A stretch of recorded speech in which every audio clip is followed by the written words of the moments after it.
पुंडलीकवरदा हरि विठ्ठल श्री ज्ञानदेव तुकाराम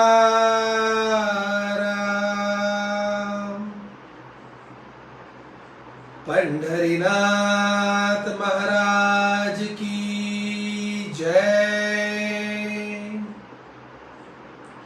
संत ज्ञानेश्वर महाराज की जय।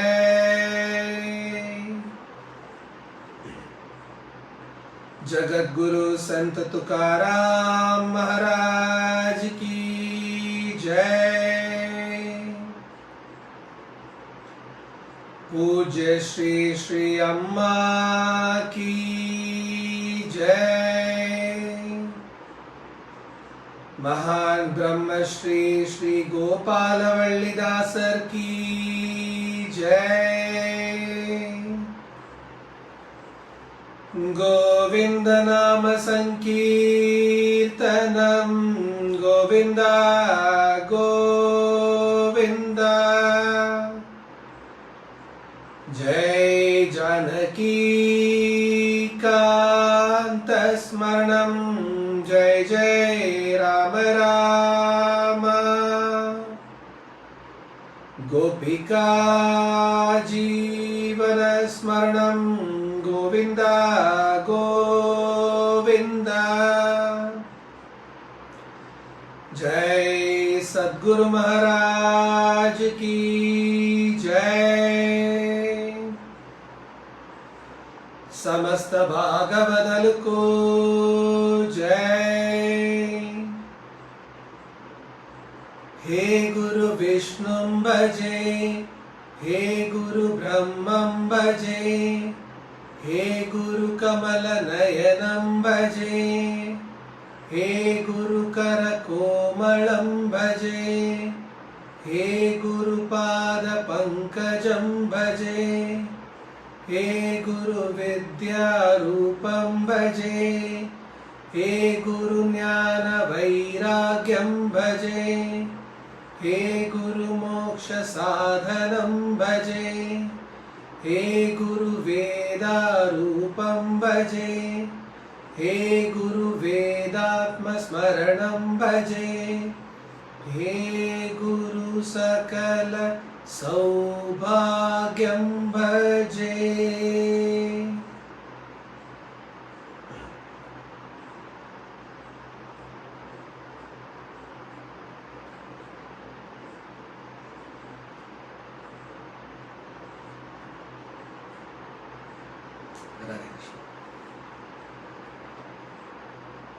हम लोग पिक्चर में जो सॉन्ग सुनते हैं उसको गाना कहते हैं।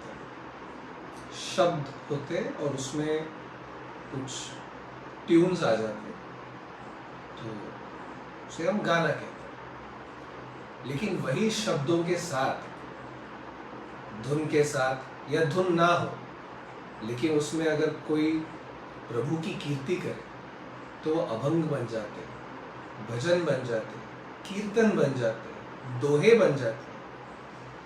और वही चीज वही शब्द अगर प्रभु के मुख से निकले तो उसे भगवत गीता कहते हैं। भगवत गीता महाभारत में जब कुरुक्षेत्र का युद्ध हो रहा था उस समय पांडवों और कौरवों की सेना जब कुरुक्षेत्र में सम्मिलित हुई थी और उस समय अर्जुन ने कृष्ण से कहा था कि तुम रथ को दोनों आर्मीज के दोनों सेनाओं के बीचों बीच में ले जाओ और मैं निरीक्षण करना चाहता हूँ। प्रभु ने रथ वहां पर ले लिया और मैंने प्रभु की वो कितने करुणा सागर, ये देखिए अर्जुन का रथ चलाने के लिए भी वो तैयार हो गए थे, पार्थ का सारथी बनने के लिए तैयार हो गए थे, इसलिए प्रभु को पार्थ का सारथी भी कहते हैं। प्रभु उसकी सारथी, उसका रथ चला रहे थे। कहते हैं कि जो चैरियोटियर होता है, जो सारथी होता है, वो एक छोटे कुल से ही आता है नॉर्मली, उसकी ज्यादा कोई अहमियत नहीं होती। हाँ, जिसका रथ चलाता है उसको पता होता है कि उसकी सारथी की क्या अहमियत होती है, लेकिन युद्ध में अगर कभी भी योद्धा लड़ते रहते हैं और उन्हें पता चलता है कि अगर इस योद्धा को मैं परास्त नहीं कर पा रहा हूं, तो सबसे पहले वो सारथी का वध करते हैं। और एक योद्धा अपने सारथी को बचाने के लिए सक्षम होता है, पर उसके बावजूद उसे युद्ध तो योद्धा से करना पड़ता है और सारथी की हमेशा ही मृत्यु होती है। जब योद्धा सारथी को जब उसे बोलना होता है कि तुम लेफ्ट लो या राइट लो, तो योद्धा हाथ लगाकर तो बोल नहीं सकता, और युद्ध में इतनी आवाजें आती रहती, इतना शंखनाद होता रहता है, घोड़ों के, हाथियों के, रथों के चलने की, दौड़ने की वगैरह आवाज आती रहती है। तो युद्ध में किसी की आवाज सुनना बहुत मुश्किल होता है, सुन नहीं पाते, सारथी तक अपने योद्धा की आवाज सुन नहीं पाता है। उस समय अगर योद्धा को यह बोलना है कि तुम लेफ्ट चलो या राइट चलो, तो योद्धा अपने पांव से सारथी के लेफ्ट शोल्डर पे मारता है, या अपने पांव से सारथी के राइट शोल्डर पे मारता है, या उसके पीठ के बीचों बीच रखता है और ऐसे उसको डायरेक्शंस देता है। अर्जुन ने भी कृष्ण के साथ यही किया था। प्रभु ने ये भी सह लिया, और हंसते हंसते, ऐसा नहीं कि प्रभु ने ये ऐसा अर्जुन से कहा कि तुम ये सब मेरे साथ नहीं करोगे, ऐसा ही करोगे। प्रभु हर दिन सवेरे युद्ध के 18 दिन युद्ध चले थे, 18 दिन। अर्जुन के जो घोड़े थे रथ के, वो सारे गंधर्व के घोड़े थे। उसको एक गंधर्व ने ये घोड़े गिफ्ट किए थे। जब वो लोग वनवास में होते हैं, तब अर्जुन और एक गंधर्व के बीच में एक युद्ध होता है, और वो अर्जुन उसको परास्त करता है, और अर्जुन उसको एक वो अग्नेय अस्त्र की विद्या सिखाता है, और वो गंधर्व उसको अपने घोड़े दे देता है, कहता है कि मैं मेरे घोड़े तुम्हें देता हूं, तुम्हारे रथ में यही रहेंगे। उन घोड़ों को रोज सुबह कृष्ण जाकर नहलाते थे। प्रभु उन सारे घोड़ों को एक सारथी की तरह पूरी तरह से नहलाते थे, उनके ऊपर सारा उनका आर्मर पहनाते थे, फिर उनको रथ के पास लेके आते थे, रथ को अच्छी तरह से उन घोड़ों के साथ में बांध के रखते थे, उसके बाद में रथ पे बैठते थे, अर्जुन के द्वार तक जाते थे और अर्जुन से कहते थे कि हे योद्धा, तुम्हारा रथ तैयार है, आओ विराजमान हो जाओ। प्रभु ने वो सब कुछ उतने ही शिद्दत से की जैसा एक नॉर्मल सारथी करता है।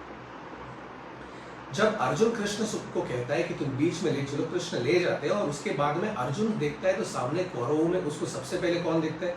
भीष्म पितामह, द्रोणाचार्य, कृपाचार्य। अर्जुन को ये सब दिखते हैं, लेकिन उसको ये नहीं दिखता कि वहां पर ही दुर्योधन भी है, कर्ण भी है, वहां पर वो सारे दुशासन भी है, सारे कौरव हैं जिन्होंने उनको इतना अपमानित किया था, उनको इतनी तकलीफ दी थी, जहां पर द्रौपदी को निर्वस्त्र करने तक का उन्होंने प्रयत्न किया था। उनको वो सब नहीं दिखे अर्जुन को। अर्जुन को सिर्फ दिखे भीष्म, द्रोण, कृपाचार्य। हमारा मन भी हमें इसी तरह से बहकाता है। जो चीज फैक्ट है वो ना देखते हुए हमें इमोशनली बहकाएगा, हमें अपने पास्ट के रिग्रेट्स में ले जाएगा, हमें अपने फ्यूचर के वरीज में ले जाएगा। जो हो गया है उस पर हम लोग पश्चाताप करते हैं, या फिर जो होने वाला है उसकी चिंता करते हैं। अर्जुन के साथ भी यही हुआ। अर्जुन ये सब देखकर भ्रमित हो गया, उसका मन कतरा गया, घबरा गया, और उसके पसीने छूटने लगे, उसका गला सूख गया, उसके हाथ से उसका धनुष फिसलने लग गया, और उसने कृष्ण से कहा कि मैं ये युद्ध इन सबको मारकर भी कैसे जीतूं, और जीत लिया तब भी इसका क्या लाभ, क्योंकि अपने गुरुओं की, अपने एल्डर्स की, अपने जो पिता समान होते, दादा समान होते, उनकी हत्या करके अगर कोई राज्य मिल भी गया तो वो राज्य किस काम का। वो भूल गया कि ये युद्ध राज्य के लिए नहीं था, ये युद्ध धर्म और अधर्म के लिए था। ये सब कुछ भूलकर जब उसने कृष्ण से ये कहा, तब कृष्ण से अर्जुन से कुछ कहा, और जो कुछ कृष्ण ने कहा वो भगवद गीता बन गया। ऐसा नहीं है कि भगवद गीता उसी दिन प्रभु के मुख से निकला हुआ था, इसके पहले प्रभु ने सूर्य भगवान को भी ये बताया हुआ था, लेकिन उस समय अर्जुन को जब प्रभु ने बताया तो वो व्यास ऋषि ने डॉक्यूमेंट किया हुआ, और इसीलिए प्रभु ने वो ये बताया सिर्फ अर्जुन के लिए नहीं था। प्रभु को पता था कि कलयुग में ऐसे हम जैसे कई सारे अधम होंगे जो हर दिन के जीवन में ऐसे कई सारे सिचुएशंस फेस करेंगे जहां पर हमें कुछ पता ही नहीं चलेगा क्या करना है क्या नहीं करना है। और उस समय भगवद गीता एक ऐसी गीत है, एक ऐसा श्लोक है, एक ऐसी पुस्तक है, एक ऐसी विद्या है जिसमें आपको आपके सभी दुखों का निवारण 100% मिलेगा। आप ट्राई कीजिएगा, भगवत गीता में इतनी ताकत है कि आपको जब भी किसी चीज का डाउट हो, आप कोई भी एक पन्ना यूं ही उठाकर देख लीजिए, पढ़ लीजिए, आपको आपके दुख का निवारण मिलेगा। इसीलिए नहीं कि भगवत गीता में ये जादू है कि आप कोई भी पन्ना अगर निकालेंगे तो आपके दुख का निवारण जिसमें है वही पन्ना आपको मिलेगा, ऐसा नहीं है। भगवत गीता के हर श्लोक में दुखों का निवारण है, हर चैप्टर में, हर पेज में, हर श्लोक में, हर शब्द में आपके दुखों का निवारण है, क्योंकि वो प्रभु के मुख से निकला है। प्रभु के मुख से तो एक हंसी अगर आ गई तब भी हमारे सारे दुखों का निवारण हो जाता है। तापत्रय विनाशाय कहते हैं, तीनों तापों का विनाश करने वाले होते हैं। प्रभु के मुख की हंसी, अगर सिर्फ प्रभु का तेज हमारे सारे दुखों का निवारण कर सकता है, तो प्रभु ने गाई हुई गीत भगवत गीता, प्रभु के मुख से निकले हुए शब्द हमारे दुखों का निवारण कैसे नहीं कर सकते। भगवत गीता में 18 अध्याय है और ये सारे के सारे अध्याय एक के बाद एक सीक्वेंस में इस तरह से प्रभु ने कहे हैं जो हमें ठीक से समझ में आए। सीक्वेंस इससे अच्छा कोई कर नहीं सकता। इसके बावजूद अगर आपने भगवत गीता यूं ही पढ़ने का प्रयत्न किया, बहुत कंफ्यूज हो जाएंगे। इन सारे चैप्टर्स में से सबसे मीठा चैप्टर अगर कोई है तो वो है 12वां अध्याय भक्ति। और ये सब बताने के बाद भी अर्जुन को प्रभु ने 18वें अध्याय में ये कहा कि सर्वधर्मान परित्यज्य माम एकम शरणम व्रज अहम त्वा सर्व पापेभ्यो मोक्षयिष्यामि मा शुचः। प्रभु ने कहा कि तुम सारे धर्मों का त्याग करो, हर एक चीज का त्याग कर दो, तुम्हारी सारी, सिर्फ मेरे शरण, माम एकम। प्रभु ने ये नहीं कहा तुम मेरे शरण में भी आ सकते हो। प्रभु ने कहा माम एकम शरणम व्रज अहम त्वा सर्व पापेभ्यो मोक्षयिष्यामि मा शुचः। मां शुचः भगवत गीता का, सारा भगवत गीता का अगर चरम श्लोक कोई निकाला जाए तो वो यही श्लोक है। और इस श्लोक का भी कोई चरम शब्द अगर निकाला जाए तो वो है मां शुचः, दुखी मत होइए, सुखी रहिए। अब प्रभु ने ये श्लोक कहा ही क्यों, इतना सब कुछ बता दिया भगवत गीता में, क्योंकि भगवत गीता अगर आप एक ऑथेंटिक क्वालिफाइड गुरु के साथ बैठकर अगर नहीं समझे तो आपको ये बहुत कंफ्यूजिंग लगेगा। इसमें कर्म योग है, सांख्य योग है, इसमें प्रभु की विभूति योग है, ऐसे कई सारे चैप्टर्स जिसमें हर एक आत्मा को, हर एक शरीर की हर एक प्रक्रिया को, खाना कैसा होना चाहिए, योगी यानी क्या, ज्ञानी यानी क्या, ये सब कुछ बताया गया है। और ये भी संस्कृत में। अब एक काल था जब संस्कृत सिर्फ ब्राह्मणों के लिए था, उसमें से भी कई सारे ब्राह्मण होते थे जो वेदों का इतना अच्छी तरह से अध्ययन करते थे और उसके बाद में उनको वो संस्कृत शब्दों के अर्थ पता चलते थे। संस्कृत को देव भाषा कहते हैं। जब ये सब करने लगे थे तो उस समय जितने लोग ब्राह्मण नहीं थे, अब वो लोग क्या करें, उनके जीवन में भी दुख आते हैं, उनके जीवन में भी कष्ट आते हैं, तो वो लोग अपने दुखों का निवारण करें कैसे। और यही एक चीज को, इसी कष्ट का निवारण करने के लिए निवृत्तिनाथ महाराज ने उस दिन रात्रि में ज्ञानेश्वर महाराज से कहा कि आज तुमने 2 से 3 लोगों को भगवत गीता के श्लोकों का एग्जाम्पल देते हुए तुमने उनके दुखों का निवारण किया, तो तुम्हारे निवासा में आने का, यहाँ पर आने का तुम्हारा जो कार्य है वो यही है कि तुम भगवत गीता को लोगों तक पहुंचाओ। उसकी जो संस्कृत भाषा जो लोगों को समझ में नहीं आती, उसको मराठी में उनको जैसे समझ में आएगा उस भाषा में समझाओ और बड़े इजी लैंग्वेज में समझाओ। क्योंकि हमारे पिता हमेशा ये कहते थे कि जब जब किसी भी इंसान को कोई चीज समझाओगे तो उसे बहुत आसान भाषा में समझाओ ताकि वो समझ पाए, उसकी बुद्धि में जो समझ में आए उस भाषा में समझाओ। कई सारे लोग होते हैं जो लोग अब जैसे कि किसी ने कहा आई एम वेरी हैप्पी, यानी मैं बहुत खुश हूँ। कई लोग कहते हैं आई एम वेरी इलेटेड। अब इलेटेड ये शब्द कितने लोगों को समझ में आता है, बहुत से लोगों को समझ में नहीं आता। इसीलिए आई एम हैप्पी अगर कह दिया तो सबके समझ में आता है। उसी तरीके से निवृत्तिनाथ महाराज ने ज्ञानेश्वर महाराज से कहा कि तुम इजी मराठी लैंग्वेज में उनको समझाओ, एग्जाम्पल्स दे के समझाओ, और भगवत गीता का जो भाव है उसका अर्थ तुम उनको समझाओ और भगवत गीता का दीप लगाओ। और इसीलिए ज्ञानेश्वर महाराज के ज्ञानेश्वरी को और एक नाम है भावार्थ दीपिका। इसीलिए उसे भावार्थ दीपिका कहते हैं, क्योंकि भगवत गीता के भाव का जो एक्चुअल अर्थ है उसका दीप उन्होंने लगाया। ज्ञानेश्वर महाराज ने हाँ कह दी, गुरु की आज्ञा को उन्होंने अपने सर पे पहन लिया, निवृत्तिनाथ महाराज को प्रणाम किया और दोनों भाई उस दिन रात्रि में सो गए। सवेरे उठने के बाद में फिर से मंदिर में सारे लोग जम गए, क्योंकि ज्ञानेश्वर महाराज ने उसके पहले दिन कहा था कि मैं तुम्हारे सारे दुखों का निवारण भगवत गीता के स्वरूप में बताऊंगा। सारे लोग वहां पे जम गए और ज्ञानेश्वर महाराज ने कहा कि आज मैं आप लोगों को भगवत गीता के श्लोकों का अर्थ डिटेल में बताऊंगा। हर एक श्लोक का, भगवत गीता के 18 अध्याय के हर एक श्लोक का ज्ञानेश्वर महाराज ने मराठी में ट्रांसलेशन किया है और इतने इजी लैंग्वेज में ट्रांसलेशन किया है। ज्ञानेश्वरी भावार्थ दीपिका आज भी लोग उसे इतने शिद्दत से, इतने सुकून से क्यों पढ़ते हैं? भावार्थ दीपिका में सारे के सारे श्लोकों को ज्ञानेश्वर महाराज ने इतने सरल और इतने सौम्य और इतने इजी लैंग्वेज में ट्रांसलेट किया है कि कोई भी उसे पढ़ ले, उसे समझ में आ जाएगा। ज्ञानेश्वर महाराज वहां पे रुके थे और सारे के सारे लोग वहां पर आ गए। सारे लोगों को ज्ञानेश्वर महाराज ने बताया कि मैं आप लोगों को समझाऊंगा। सारे बहुत खुश हो गए। उस समय वहां पर सच्चिदानंद बाबा भी थे। निवृत्तिनाथ महाराज ने सच्चिदानंद बाबा से कहा कि आज से जब तक भावार्थ दीपिका संपन्न नहीं होती तब तक आप यहाँ पर बैठ के भावार्थ दीपिका के जो जो ज्ञानेश्वर महाराज कहते हैं उसे आप नोट करिएगा, उसे आप लिख लीजिएगा, क्योंकि आने वाले कई कालों में ये ज्ञानेश्वरी बहुत से लोगों के काम आएगी। सच्चिदानंद बाबा ने कहा ठीक है, और वो एक बहुत बड़ा टेबल और एक बहुत बड़ा पुस्तक जिसपे वो लिख पाए, पेन, उसका इंक, तभी पेन में इंक भर के नहीं लिखते थे, तभी इंक बॉटल अलग होता था, उसमें पेन डुबोते थे और फिर लिखते थे।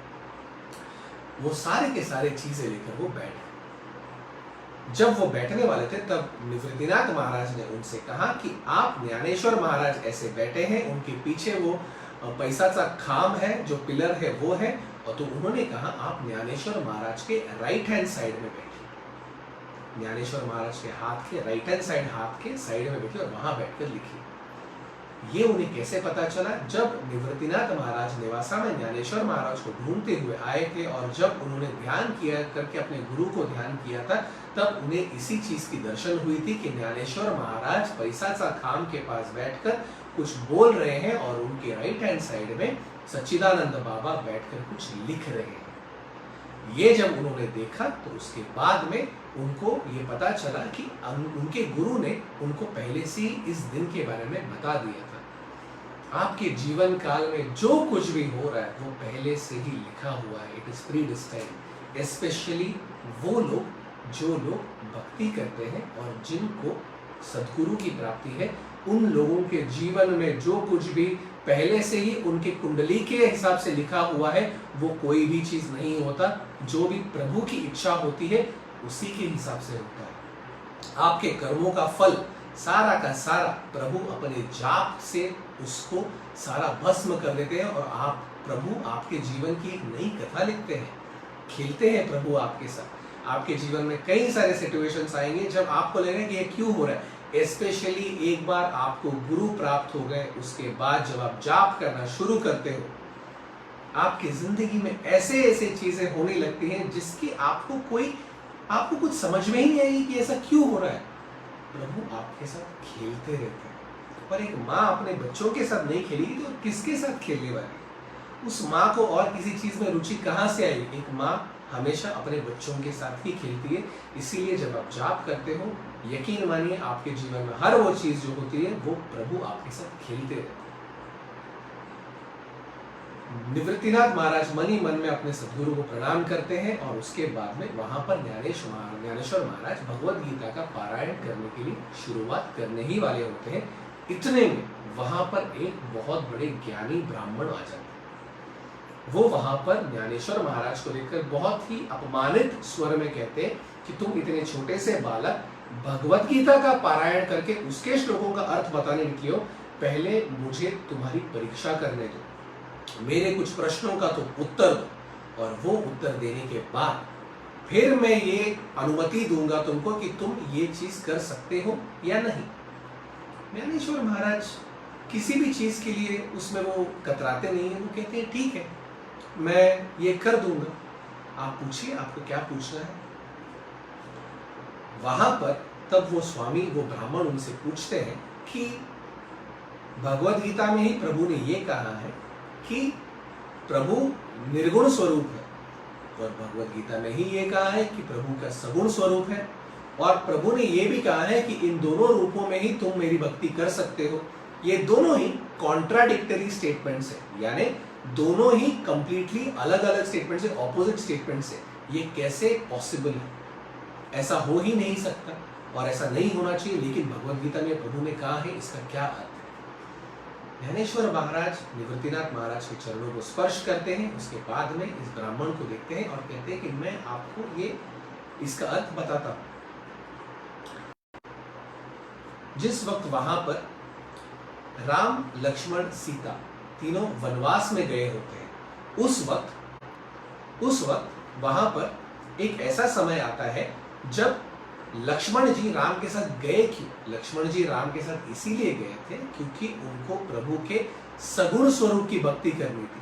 जैसे ही ये कहते हैं तो उस समय वो ब्राह्मण कहते हैं कि तुम कथाओं में उलझाओ मत, अर्थ समझाओ। तब ज्ञानेश्वर महाराज कहते हैं कि मैं अर्थ ही समझा रहा हूं, फिर भी वो ब्राह्मण मानते नहीं, वो फिर से ज्ञानेश्वर महाराज पे चिल्लाते। तब निवृत्तिनाथ महाराज कहते हैं कि हमारे पिता हमेशा कहते थे कि जब एग्जाम्पल्स देके तुम किसी को समझाते हो उस समय लोगों के ध्यान में बड़ी आसानी से ये बात समझ में आ जाती है, इसीलिए आप इसे बोलने दीजिए, ये उसका अर्थ ही समझा रहा है। वो ब्राह्मण कुछ कहते नहीं, क्रोधित होते, लेकिन चुप बैठ जाते। उसके बाद ज्ञानेश्वर महाराज फिर से कहते हैं कि लक्ष्मण को श्री राम को छोड़कर जाने की बिल्कुल इच्छा नहीं हुई थी, क्योंकि उनको श्री राम के सगुण स्वरूप की भक्ति थी, इसीलिए वो श्री राम के निकट ही रहे, क्योंकि उनको राम को हमेशा देखते थे, तभी वो भक्ति कर पाते थे। नामदेव महाराज ने हमेशा विट्ठल के स्वरूप की ही भक्ति की।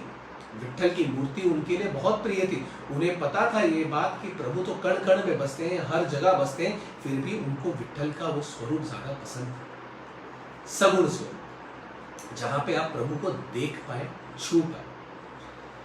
लेकिन राम के भाई भरत जब उनको मिलने आए थे, श्री राम ने जब फिर से अयोध्या लौटने के लिए मना कर दिया था, उस समय पर भी भरत ने सिर्फ श्री राम के पादुका लिए और वो चल दिए फिर से अयोध्या। और वहां पर उन्होंने नंदीग्राम नामक एक ग्राम में बाहर की तरफ बैठकर वहां पर श्री राम के पादुकाओं को रखकर उसी में प्रभु को उन्होंने परिपूर्ण स्वरूप में देखकर उन्होंने ध्यान कर कर भक्ति की थी, वो प्रभु के निर्गुण स्वरूप को। क्योंकि भरत के मन में ये था कि मेरे राम भैया तो मेरे हृदय में बसते हैं, वो तो कण कण में बसते हैं, सारे ब्रह्मांड में बसते हैं, तो मैं उनके सगुण स्वरूप की क्यों भक्ति करूं, मेरे लिए तो वो हर जगह है। इसे कहते हैं निर्गुण भक्ति। और इस तरीके से जब ज्ञानेश्वर महाराज ने उन्हें समझाया तो वो ब्राह्मण के नेत्रों से अश्रु आने लगे और वो बहुत प्रसन्न हो गए। उन्हें ऐसा लगा कि आज इस क्षण वो स्वयं ज्ञान के ईश्वर को ही देख रहे, प्रभु को ही देख रहे, और इसीलिए वो बहुत ही प्रसन्न हो गए। और उन्होंने ज्ञानेश्वर महाराज को कहा कि आप बहुत महान है, ये कहकर उन्होंने ज्ञानेश्वर महाराज के चरण स्पर्श किए। और उसके बाद में वो भी वहां पर बैठकर सत्संग सुनने के लिए, ज्ञानेश्वर महाराज की भावार्थ दीपिका सुनने के लिए वहां पर बैठ गए। सारे लोग वहां पर सम्मिलित हो गए और हर एक ने वहां पर बैठकर ज्ञानेश्वर महाराज का ध्यान देख लिया। और ज्ञानेश्वर महाराज ने सबसे पहले आंखें बंद करके निवृत्तिनाथ महाराज अपने गुरु का ध्यान किया, और ध्यान करने के बाद में उन्होंने भावार्थ दीपिका की शुरुआत की। भावार्थ दीपिका में 18 अध्यायों के हर एक श्लोकों का परिपूर्ण अर्थ दिया हुआ है, डिटेल में दिया हुआ है। इसका सारा का सारा भावार्थ दीपिका अगर हम लोग सुनने निकले तो फिर कम से कम 1-2 साल लगेंगे। इसीलिए हम लोग सारा भावार्थ दीपिका तो हम लोग नहीं सुनेंगे, लेकिन भगवत गीता के कुछ मुख्य चैप्टर्स होते हैं, कुछ मुख्य श्लोक होंगे, और उसके साथ साथ 12वां अध्याय जो है उसे हम पूर्ण स्वरूप से सुनेंगे, क्योंकि 12वां अध्याय भक्ति योग है। भक्ति योग जैसा एक स्वीट चैप्टर कोई भी नहीं, क्योंकि उसमें बहुत सिंपल तरीके से प्रभु ने ये बताया है कि भक्ति कैसे करनी चाहिए। और इस जगत में भक्ति से महत्वपूर्ण और कोई चीज नहीं है। जब जब आपको आपके मन में कोई भी चिंता आए तो आप सिर्फ भक्ति योग को पढ़ लीजिएगा। भक्ति कोई ऐसी चीज नहीं है जिसे आपको कोई साइंटिफिक तरीके से एनालाइज करना है, या फिर आपको जिसके लिए कोई कठोर तपस्या करनी है। नहीं, भक्ति एक बहुत ही स्वीट चीज है, सिर्फ प्रभु के प्रति निर्मल प्रेम। प्रभु आपसे बहुत प्रेम करते हैं, आपको भी प्रभु को उतना ही प्रेम देना है, बस प्रभु की चिंता को आपको निरंतर करना है, बस।